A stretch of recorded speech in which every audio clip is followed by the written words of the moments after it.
What's going on, family? It's your big brother K Reno. I'm in here with my brother Wash Off. And before we get started, the first thing we want to do is thank God. We want to thank Him for everything that we have and everything that He's blessed us with. And it's crazy because even though we thank Him a lot, we can still never thank Him enough. He blessed us to recognize the truth, learn the truth, and then speak the truth. And once you believe that truth, then it becomes your truth. So speak your truth. Speak it even when it's a little different from somebody else's, because we gotta understand that it is possible for more than one thing to be right. But what's even better than speaking the truth is living the truth and then standing on it. Stand on it even when the whole world is coming down on your head. Stand on it even though they gonna call you crazy. They gonna say that your truth is a lie. They might even plot and plan against you. But you stand on it with no fear. Cause when you fear man, you disrespect God. And what good is gonna come out of that? So enough of all this yapping. It's time to hear some truth in this rapping. And as you listen, you find yourself having to make a decision. And the question will be, will you ride with the authentic, or will you ride with something that's not really yours, like a car that's rented? I'm here today to tell you, do not get married thinking that it's just a piece of paper. It could be the biggest mistake of your life. I looked at my brothers when they got married and they got a divorce. It wasn't no problem. Papers were signed, divorce, boom, granted. And so somewhere, with me growing up, it was embedded in my head that marriage ain't nothing but a piece of paper. So that's pretty much how I looked at it. You don't like it, you can get out. But it's bigger than that. I met this chick at the doctor's office where she worked, and I go visit the doctor frequently, and so I was up there one day, and I overheard her talking about a party that she was having, and she was looking for a DJ, and at that time I was DJing, and so I interjected and was like, boom, I DJ, where the party at? Here's my business card. And so she hired me. I go do the party, and from there we started talking, and it was a attraction. And, just me getting to know her, I was seeing a lot of little stuff that should have been red flags, but I chose to overlook it. Get with her. And we go out on a few dates, and she was like, I don't casual date. You're going to have to put a ring on my finger. I mean, to me, that's a red flag. Trying to get married so soon. Or trying to put that out there so soon.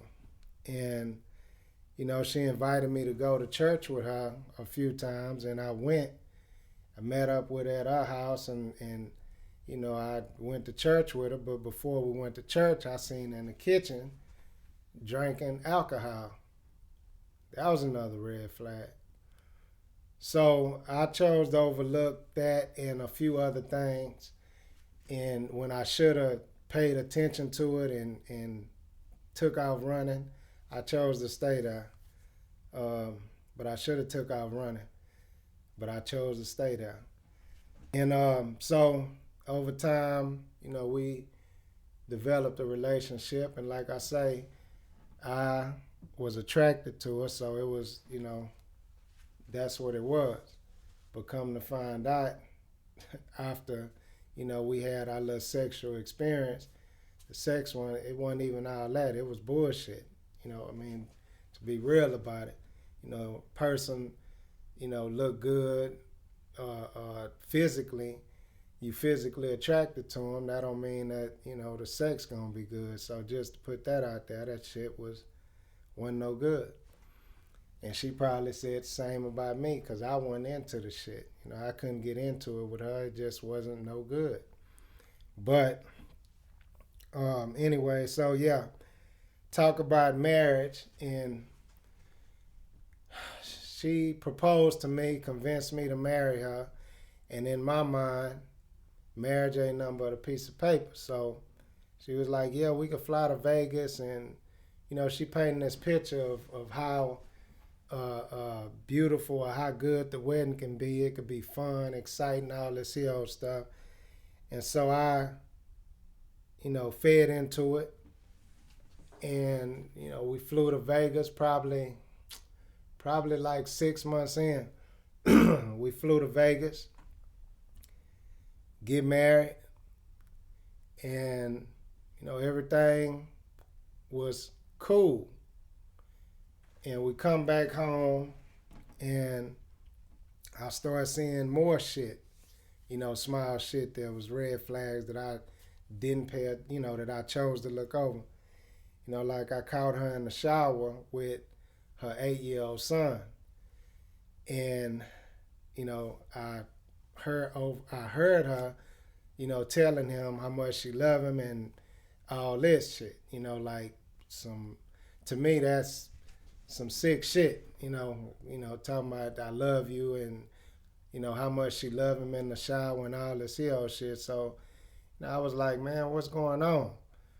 So I confronted her about it, and she was like, oh, you know, that's my tradition, or not tradition, but her culture. She says her culture, you know, they bathe with their kids all the way up to they 13, 14 years old.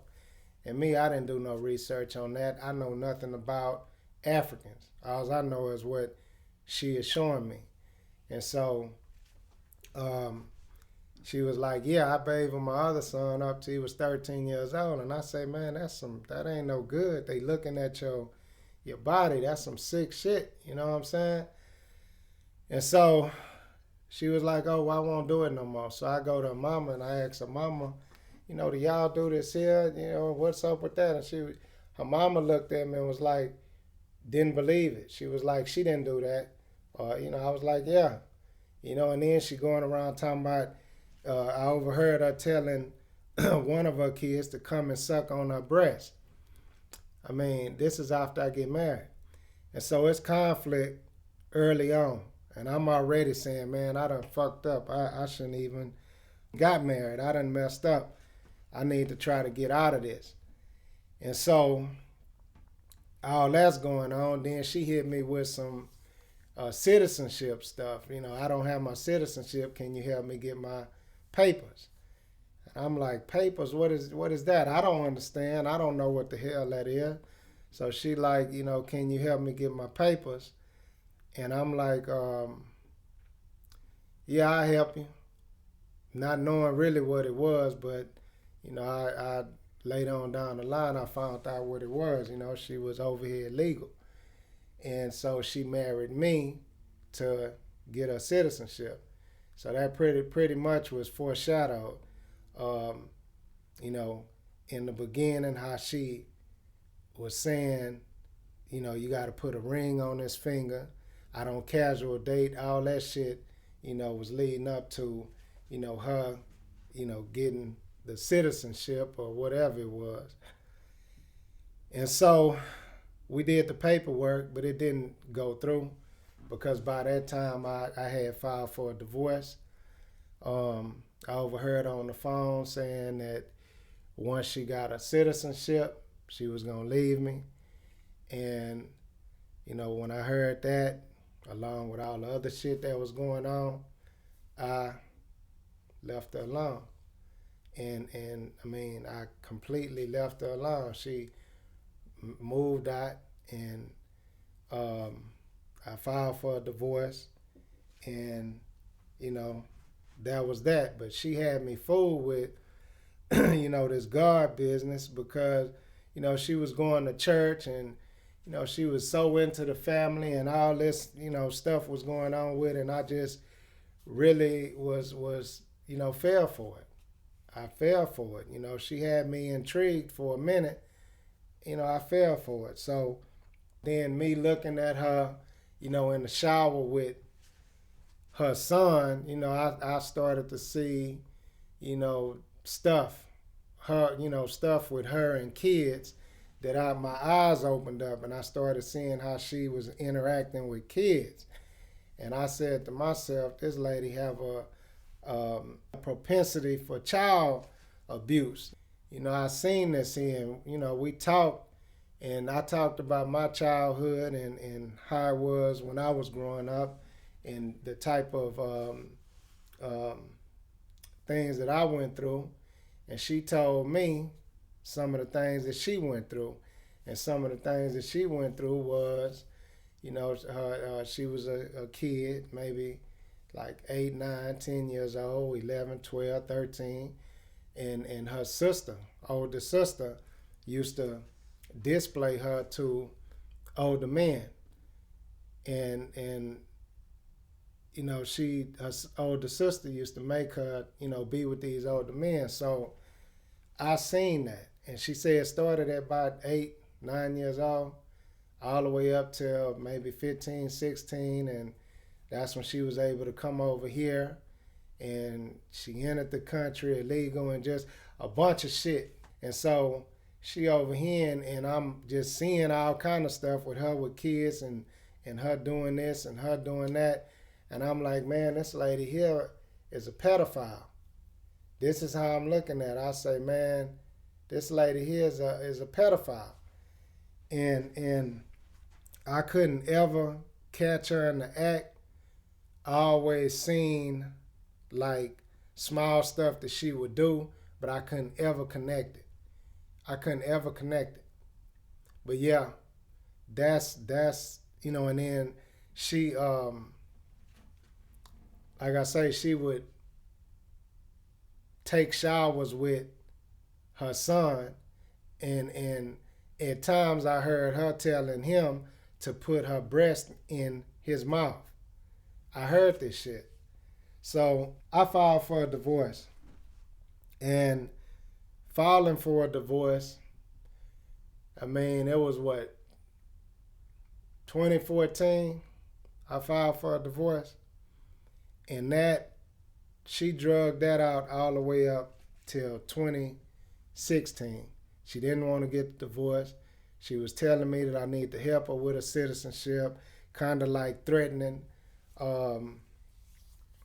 She was lying to her lawyer saying that we acquired all this here material shit in the course of our marriage, and it wasn't true. We didn't have nothing together, nothing.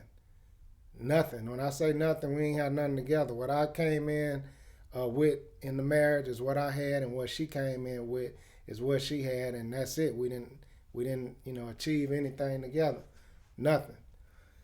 So yeah, drug it out for all them years, and finally got the divorce in 2016, I believe, and got the divorce, but I'm $15,000 in the hole. Well, not in the hole, but that's about how much I had to pay my lawyer. About $10,000 to $15,000 because it was court date after court date, text message after text message, and all that adds up. I mean, yeah, it adds up. If you have a lawyer out there and you going through a divorce, you know what I'm saying is true. All that shit adds up. So eventually got a divorce, but had a kid in the process. When I got with her, we had a kid, and dealing with that, I feel like I have to protect him from her. If you watch some of my videos that preceded this one, you would hear me talking about the child abuse. If you go to the video where I'm talking about accentuating child abuse, that's where I'm talking about the type of shit that he's going through dealing with her, and everything that I'm doing to protect him. But I'm just here to tell you, man, thinking marriage is nothing but a piece of paper, you're wrong. You need to really think about that shit before you get married. It's bigger than just a piece of paper. I mean, it's a whole lot of shit can go on that'll cost you a whole lot of money, and you need to get that time. You know, if marriage gonna come, give it time. Don't rush into it like she rushed into it. I was just a freaking puppet, just like, okay, doing whatever the fuck she said. So, you know, that's my mistake, my fault. But marriage is not just a piece of paper. Think bigger than that, because you'll fuck around and be caught up in regretting meeting that person. I regret I met her.